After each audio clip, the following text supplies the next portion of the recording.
Good morning class. आज हम बात करेंगे ऑक्सीडेशन नंबर, ऑक्सीकरण संख्या क्या होती है। तो ऑक्सीकरण संख्या होती है, जैसे मान लीजिए कोई यौगिक है, जैसे मान लीजिए H2SO4 है, तो किसी यौगिक में, यौगिक का मतलब हुआ दो तत्वों का संयोग, दो तत्वों के संयोग से जो बनता है वो यौगिक होता है। तो किसी यौगिक में किसी तत्व पर उपस्थित काल्पनिक या वास्तविक आवेश, किसी यौगिक में किसी तत्व पर उपस्थित वास्तविक या काल्पनिक जो आवेश होते हैं वो ऑक्सीकरण संख्या कहलाती है। तो ऑक्सीकरण संख्या जो ज्ञात करने के कुछ नियम होते हैं, उन नियम को हम लोग जान लेते हैं, तो साथ में बने रहिए। तो कुछ रूल होते हैं इसके ऑक्सीकरण ज्ञात करने के लिए। रूल नंबर 1, पहला नियम क्या होता है कि हाइड्रोजन जो होती है, हाइड्रोजन समझ सकते हैं, हाइड्रोजन हाइड्रोजन हाइड्रोजन क्या होती है सामान्य स्थिति में, सामान्य स्थिति में क्या होती है, हाइड्रोजन की जो ऑक्सीकरण संख्या होती है वो होती है +1। सामान्य स्थिति में जो हाइड्रोजन की ऑक्सीकरण संख्या होती है वो +1 होती है। अगर किसी हाइड्रोजन जो है अगर अपने ऑक्साइड बनाता है या हाइड्राइड बनाता है, जब किसी धातु के साथ मिलकर जब अपना हाइड्राइड बनाता है, जैसे मान लीजिए हमने ले लिया कि जैसे हाइड्रोजन है और इसने अपने हाइड्राइड बना लिए हैं, जैसे सोडियम हाइड्राइड बनाया इसने, तो ये नहीं होता। तो किसी धातु के साथ में क्या, किसी धातु के साथ हाइड्राइड बनाता है, तो हाइड्रोजन जो होती है जब किसी धातु के साथ में हाइड्राइड बनाती है, तो धातु के साथ में जो हाइड्राइड बनाती है तो उस धातु के साथ में हाइड्रोजन की जो ऑक्सीकरण संख्या होती है, ऑक्सीकरण जो नंबर होता है, ऑक्सीडेशन नंबर जो होता है वो क्या होता है, तो वहां पर ऑक्सीजन का ऑक्सीजन का नंबर होता है -1। हाइड्रोजन जो सामान्य अवस्था में होगी तो उसकी जो ऑक्सीजन संख्या होती है वो +1 होती है, लेकिन जब वो अपने हाइड्राइड बनाता है किसी धातु के साथ जुड़कर, तो सोडियम धातु के साथ हाइड्रोजन जुड़कर जब कोई यौगिक बनाता है, उसके हाइड्राइड बनाता है, तो वहां पर ऑक्सीजन संख्या इसकी -1 होती है। जैसे एक यौगिक होता है, हम समझ सकते हैं, जैसे ये हो गया NaH हो गया, और जैसे MgH2 हो गया, ये यौगिक हुआ, तो इसमें भी -1 ऑक्सीजन संख्या होगी। तो हाइड्राइडों के साथ में हाइड्रोजन की ऑक्सीजन संख्या जो होगी वो -1 होगी और सामान्य अवस्था में ऑक्सीजन संख्या +1 होगी। तो इसके बाद में जानते हैं हम ऑक्सीजन को। नंबर 2, ऑक्सीजन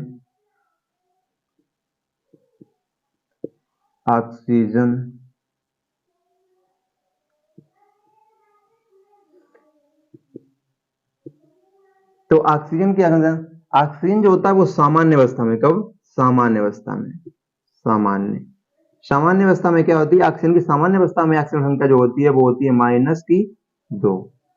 ऑक्सीजन की सामान्य अवस्था में ऑक्सीजन संख्या होती है -2, लेकिन जब ऑक्सीजन किसी पराक्साइड के साथ में जुड़ा होता है, यानी पराक्साइड के साथ,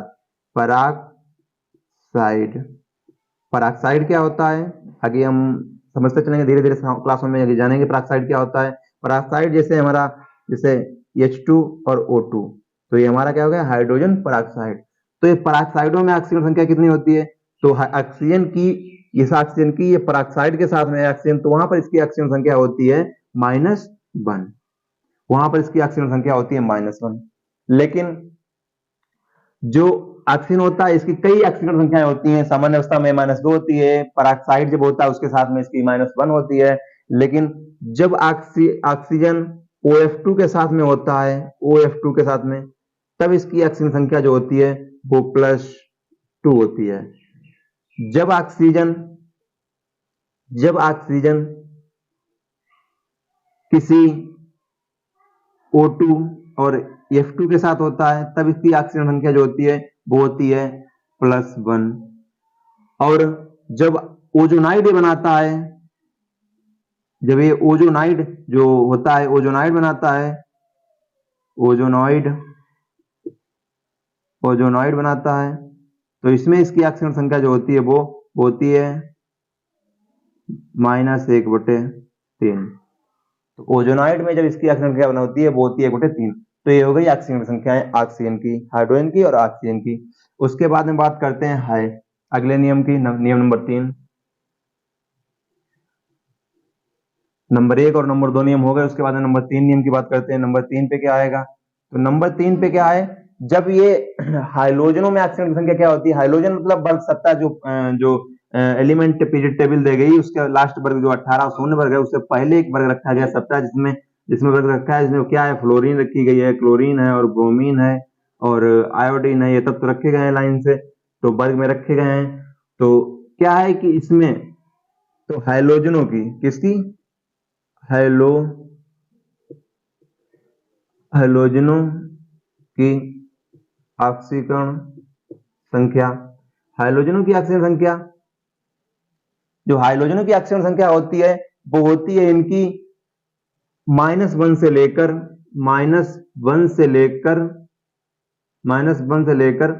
+7 तक। जो हाइड्रोजन की ऑक्सीजन संख्या होती है वो -1 से लेकर +7 तक इसकी ऑक्सीजन संख्या होती है, +7 तक। इसमें क्या है, जो हमने बताया थे वर्ग 17 होता है, इसमें फ्लोरीन होती है, उसके बाद क्लोरीन होती है और फिर ब्रोमीन होती है, आयोडीन वर्ग 17 में होती है। तो लास्ट वर्ग जो 18 होता है उससे पहले जो वर्ग होता है उसमें क्या होता है, उसमें ये फ्लोरीन को छोड़कर, किसको, फ्लोरीन को छोड़कर, क्योंकि फ्लोरीन की जो ऑक्सीजन संख्या होती है वो सिर्फ और सिर्फ -1 होती है। बाकी जो भी तत्व रखे हैं हाइड्रोजन परिवार में, हाइड्रोजन वर्ग जो तत्व हैं उनमें सबने ऑक्सीजन संख्या होती है -1 से लेकर +7 तक। सिर्फ फ्लोरीन की होती है वो -1 होती है। उसके बाद में नियम नंबर 4 की बात करते हैं। नियम नंबर 4 जो है, 4 धातुएं, 4 धातुएं मतलब वर्ग फर्स्ट कौन सा है, वर्ग फर्स्ट है लीना के रब से फरियाद, लीना की रब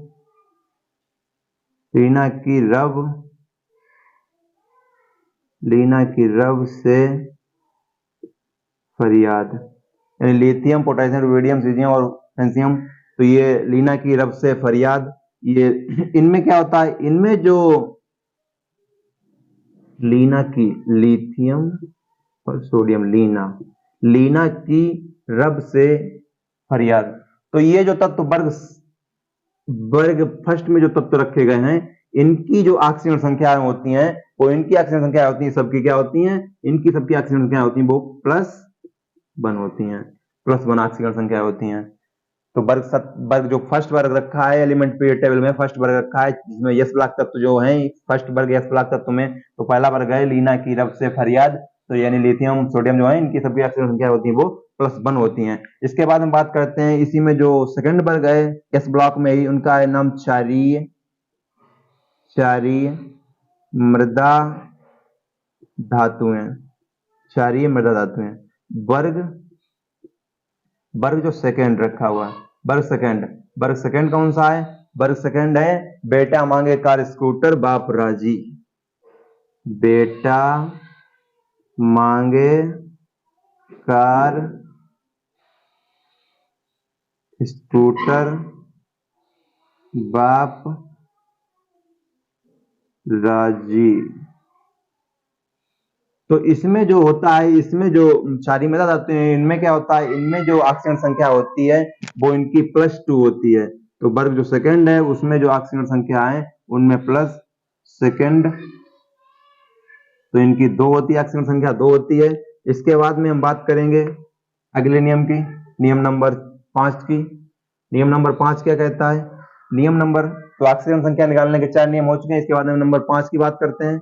नंबर 5 जो रखा है उसमें नाइट्रोजन, जो नाइट्रोजन होता है उसकी ऑक्सीजन संख्या कितनी होती है, उसकी ऑक्सीजन संख्या होती है -3 से लेकर +5 तक, -3 से लेकर +5 तक उसकी ऑक्सीजन संख्याएं होती हैं, -3 से लेकर +5 तक उसकी ऑक्सीजन संख्याएं होती हैं। तो ये हमारी नाइट्रोजन की हुई। उसके बाद में रूल नंबर 7 की बात करते हैं। तो रूल नंबर 7 कहता है कि किसी तत्व की ऑक्सीजन संख्या जो होती है, किसी तत्व की ऑक्सीजन संख्या जो उसकी मूल अवस्था होती है उसमें 0 होती है, यानी किसी तत्व की ऑक्सीकरण संख्या, किसी तत्व की ऑक्सीकरण संख्या, ऑक्सीकरण संख्या उसकी मूल अवस्था, कैसे, उसकी मूल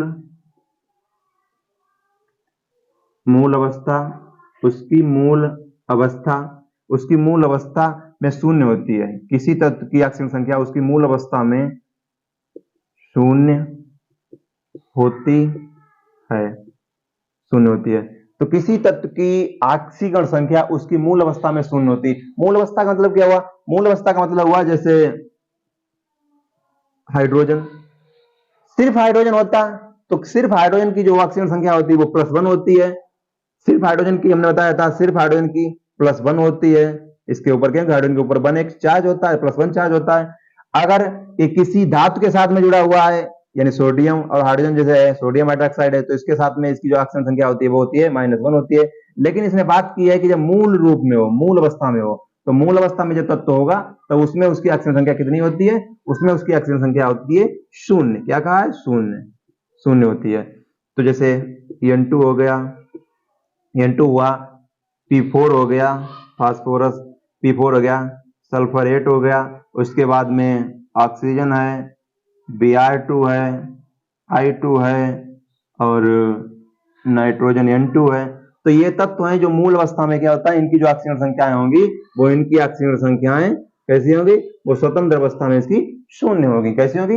0, ऑक्सीजन संख्या 0 होगी। इसके बाद में हम बात करते हैं नियम नंबर 7 की। तो नियम नंबर 7 क्या कहता है? नियम नंबर जो 7 है उसमें है कि सभी यौगिक जो होते हैं तत्वों की, उनकी ऑक्सीजन संख्याएं 0 होती है। जो सभी यौगिक हैं, तो सभी यौगिकों में तत्वों की ऑक्सीजन संख्याएं 0 होती हैं। किस प्रकार से होती हैं? नियम नंबर नेक्स्ट जो भी 7 था या 8 हो, तो सभी यौगिकों में क्या होता है? सभी यौगिकों में तत्वों की ऑक्सीजन संख्या, तत्वों की ऑक्सीकरण संख्याओं, सभी तत्वों की ऑक्सीकरण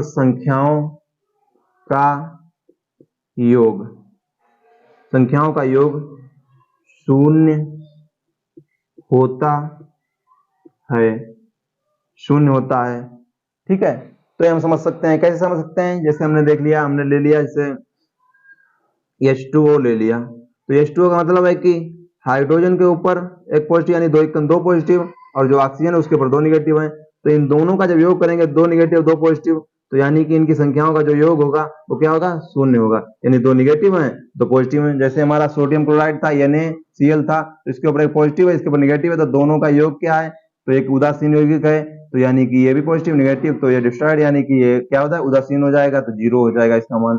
तो सभी यौगिकों में तत्वों की ऑक्सीजन संख्याओं का योग, तो कोई भी यौगिक होगा उसमें तत्व, दूसरा तत्व, उन तत्वों की जो ऑक्सीजन संख्याएं होंगी उनका योग अगर करेंगे तो उनका योग जो होगा वो क्या होगा? उनका योग 0 होगा। इसके बाद में बात करते हैं अगले नंबर की। अगला नंबर हमारा 7, 8 क्या है? यह किसी आयन में सभी तत्वों की ऑक्सीजन संख्या, क्या? किसी आयन में सभी तत्वों की ऑक्सीकरण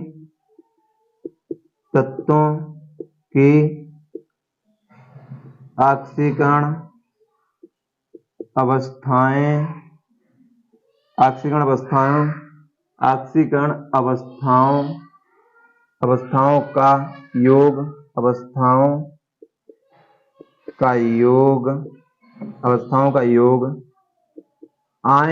का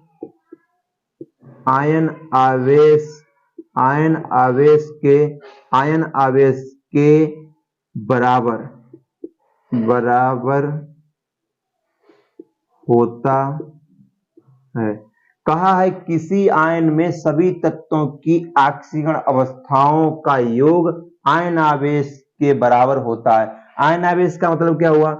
जैसे CO3 है और CO3 के ऊपर जैसे 2 नेगेटिव होता है, तो 2 नेगेटिव का मतलब है कि इसके अंदर जितने भी आवेश होंगे इनका योग, तो कार्बन के पास 4 हुए, कार्बन के पास 4 हैं और 3 ऑक्सीजन है तो एक ऑक्सीजन के पास 2 होते हैं और 3 ऑक्सीजन है तो इसके पास 6 हो गए, इसके पास 6 हो गए। तो 6 ऑक्सीजन के पास है, 4 कार्बन के पास में, तो यहाँ पे 2 बचे, 4 से 4 निकल जाएंगे, 4 पॉजिटिव 4 निकल जाएंगे तो 2 बचेंगे, तो जो 2 नेगेटिव उसके बराबर होते हैं। तो कहने का मतलब है कि जो भी किसी आयन होता है, कोई भी आयन होता है, ये आयन पूरा है, CO3 के ऊपर 2 नेगेटिव एक आयन है, CO3 आयन है, कार्बन आयन। तो किसी आयन में सभी तत्वों की ऑक्सीजन अवस्थाएं, सभी तत्वों यानी कार्बन की ऑक्सीजन संख्या अवस्था और ऑक्सीजन की ऑक्सीजन संख्या दोनों का योग, तो क्या हुआ कि 6 इसके हुए और 4, 6 4 10, तो दो क्या हुआ कि इसके क्या है, 4 पॉजिटिव इसके हैं और 6 निगेटिव इसके हैं। तो यहाँ क्या हुआ कि यहाँ पे 2 निगेटिव एक्स्ट्रा हैं, तो उसके जो आयन आवेश होते हैं उसके बराबर होते हैं। तो जो 4 पॉजिटिव 6 निगेटिव थे, तो यानी 2 निगेटिव बचे हैं, तो 2 निगेटिव उस आयन के बराबर होते हैं, तो उस पर उतना ही आवेश होता है जितने आवेश की अधिकता होती है। तो इस प्रकार से हमने उनके ऑक्सीजन संख्याओं के नियमों का अनुसरण किया, हमने देखा कि क्या क्या नियम होते हैं, किस तरीके से किस तत्व की होती है। तो आइए हम एग्जाम्पल के तौर पे कुछ यौगिकों के में तत्वों की ऑक्सीजन संख्या को ज्ञात करने की कोशिश करते हैं। जैसे हमने सबसे पहले ले लिया, हमने सबसे पहले ज्ञात करने के लिए ले लिया कि जैसे CO2 में हमें ऑक्सीजन की ज्ञात करनी है, ऑक्सीजन की ज्ञात करनी है, या मान लीजिए कार्बन की हमें ज्ञात करनी है। तो जिसके नीचे अंडरलाइन कर देते हैं, अंडरलाइन होती है, उसकी ऑक्सीजन संख्या ज्ञात करनी होती है।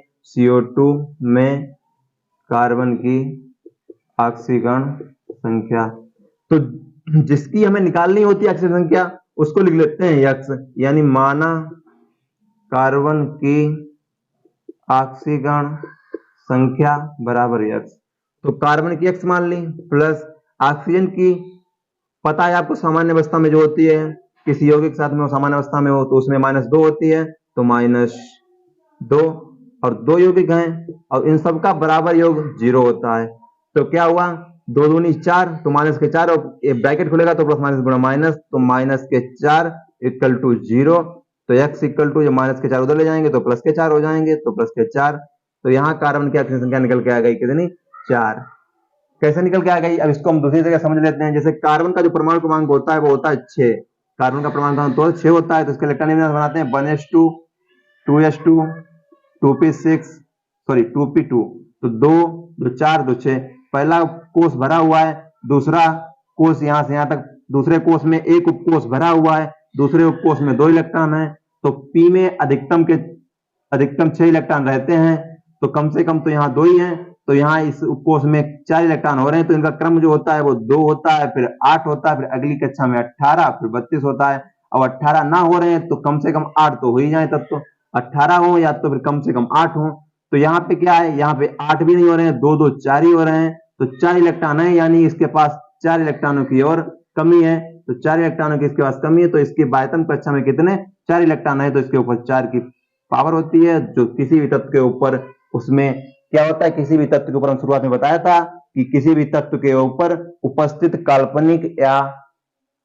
काल्पनिक आवेश या वास्तविक आवेश जो होता है वही उसकी ऑक्सीजन संख्या कहलाती है। तो कार्बन की ऑक्सीजन संख्या 4 निकल के आई है। इसके बाद में एक एग्जांपल किसे और समझ लेते हैं, लास्ट क्वेश्चन में यही एक और समझ लेते हैं। जैसे हमने ले लिया एक यौगिक ले लिया है, हमने ले लिया H2O में हम निकालनी है ऑक्सीजन की, तो ऑक्सीजन की मान ली तो इसके बराबर में x मान लिया। तो हाइड्रोजन की हमें पता है किसी भी जो हाइड्रोजन होता है वो स्वतंत्र सामान्यता तो उसकी +1 ही होती है, तो +1 होती है सामान्यता, और +1 सामान्यता है इसकी, तो 2 हाइड्रोजन है प्लस ऑक्सीजन की हमने x मान ली = बराबर में 0 होता है, तो यहाँ पे 2 × 2 प्लस के 2 प्लस x = 0 और प्लस के 2 उधर ले जाएंगे, तो x = -2। तो अभी मैंने ज्ञात किया था ऑक्सीजन की -2 होती है, तो ऑक्सीजन की -2 निकल के आ गई। इसको हम इलेक्ट्रॉनिक विन्यास के आधार पर देख लेते हैं कि जो ऑक्सीजन का इलेक्ट्रॉनिक विन्यास जो बनेगा उसका ऑक्सीजन का 8 होता है, तो इसका इलेक्ट्रॉनिक विन्यास 1s2 2s2 2p4, यानी 2 2 4 2 4 8। पहला कोष भरा हुआ है, दूसरे कोष में पहले कोष में 2 इलेक्ट्रॉन हो, दूसरे कोष में 8 हो, तीसरे में 18 हो या फिर 8 ही हो जाएं, कम से कम तो 18 हो, कम से कम तो 18 होने चाहिए, 18 नहीं हो रहे तो कम से कम फिर कितने 8 तो हो ही जाए, फिर आगे 32, तो इसमें क्या हुआ, पहले कोर्स में दो हैं इलेक्ट्रॉन, दूसरे में 8, और लेकिन 4 तो यहाँ 6 ही हो रहे हैं। जब यहाँ 6 हो रहे हैं तो इलेक्ट्रॉन यहाँ चाहिए 8, तो 2 की कमी है, 2 की कमी है तो मतलब ऑक्सीजन के ऊपर 2 निगेटिव हैं।